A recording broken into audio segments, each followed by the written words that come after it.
Merci, Madame la Présidente. Le Québec s'est déjà doté de politique nationale de transport aérien et maritime. Ainsi, nous avons saisi l'occasion d'affirmer notre vision de l'avenir de ces modes de transport dans le paysage québécois sans empiéter sur les compétences fédérales. Toutefois, Madame la Présidente, il nous reste encore à bâtir une véritable politique du transport ferroviaire. C'est ce que le caucus des Bleus veut faire au cours de son mandat. En fait, le gouvernement veut explorer les possibilités de faire une plus large place au train dans le Québec de demain.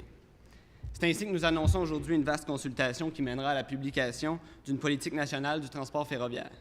Une autre consultation, dira-t-on, certes, mais nous allons proposer aux Québécois une nouvelle politique qui guidera nos actions en la matière pendant plusieurs années et nous ne voulons pas aller de l'avant sans consulter tous les acteurs du milieu ferroviaire, sans avoir l'avis des députés de l'opposition, sans avoir de bonnes discussions avec le gouvernement fédéral sur les programmes communs existants et futurs. Ainsi, nous aurons toutes les chances de fournir des bases plus solides à cette politique.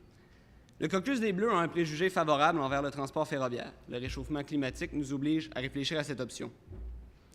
Au Québec, c'est le transport qui est le plus grand responsable d'émissions de gaz à effet de serre, soit 37 %, et ça augmente constamment, de 20 % entre 1990 et 2003.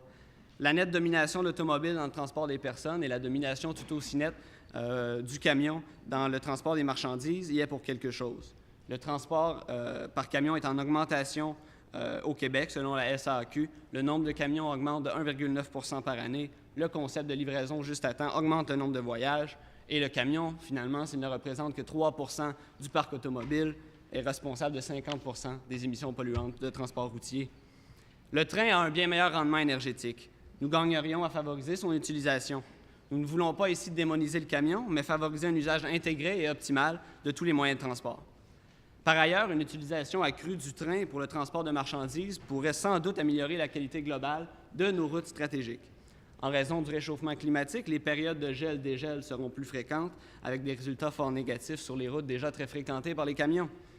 La sécurité sur les routes est une préoccupation constante des Québécois. Une utilisation plus grande du train réduirait l'insécurité reliée à la cohabitation entre véhicules de promenade et véhicules lourds. En matière de transport de personnes, l'auto est toujours utilisée pour 93 % des déplacements interurbains. Le gouvernement doit voir quels moyens sont à sa disposition pour favoriser l'attrait du train en tant qu'alternative à l'automobile, et ce, en ayant toujours en tête le service autant en périphérie qu'au centre. Madame la Présidente, le nombre de passagers augmente sur les grandes lignes nationales. De plus, l'éventuelle modernisation du train Montréal-New York fera grossir le nombre de passagers en direction sud et vice-versa. Pourquoi ne pas profiter de cela pour revaloriser le train et développer le système ferroviaire québécois? Le gouvernement n'a pas regardé le train passer au cours des dernières années. Grâce à un programme d'aide transitoire, nous appuyons déjà la rénovation des chemins de fer locaux et nous comptons poursuivre dans cette voie. Mais il faut aussi encourager le développement ferroviaire en se dotant d'une stratégie intégrée aux autres stratégies de transport qui existent déjà. Aujourd'hui, il y a plus de 10 compagnies ferroviaires relevant de la compétence du Québec et 1 762 km de rails, soit quand même 25 % du réseau total.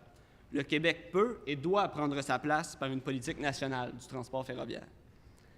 Aide aux entreprises pour qu'ils privilégient le transport ferroviaire de leurs marchandises, poursuite de l'aide aux petites compagnies ferroviaires pour le maintien des voies existantes, incitatifs fiscaux pour le développement de futures voies, programme de réduction des tarifs, promotion du tourisme ferroviaire, autant d'éléments qui pourront faire partie de cette politique.